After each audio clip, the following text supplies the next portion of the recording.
Mona Music. Presented by Kali Recording Studio, Maheshpur, Sanhala.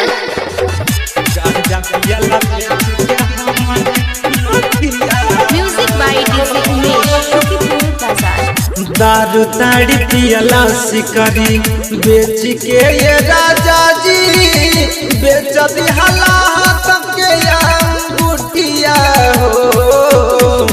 दारू ताड़ी पियला शिकारी बेच के ये राजा जी बेच दिहला सबके अंगूठिया हो।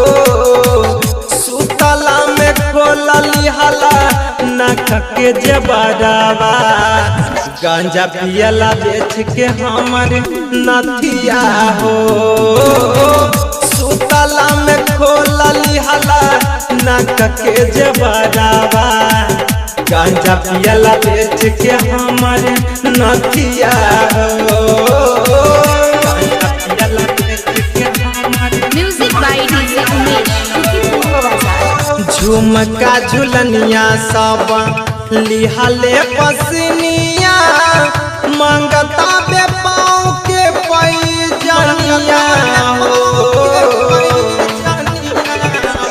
हाँ झुमका झुलनिया सब लिहले पसनिया मंगता बे पाँव के पैजनिया हो।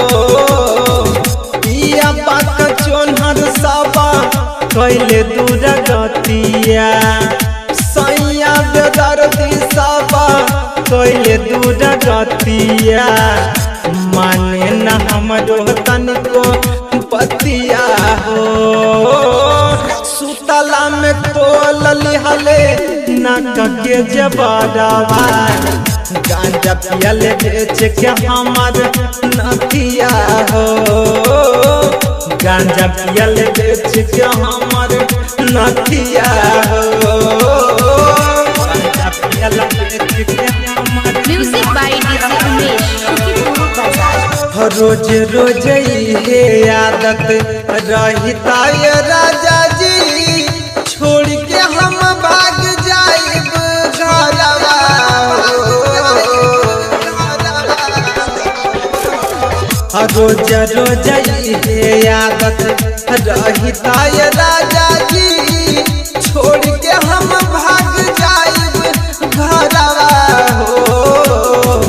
संजय बिहारी भैया के हम बोला के प्रिंस अनुज भैया के हम बोला के चल जाइब सुनहनाई हरवा हो। सुतला में खोलली हला नाक के जबरावा गांजा पियला बेच के हमर नथिया हो। गांजा पियला बेच के हमर नथिया हो। Presented by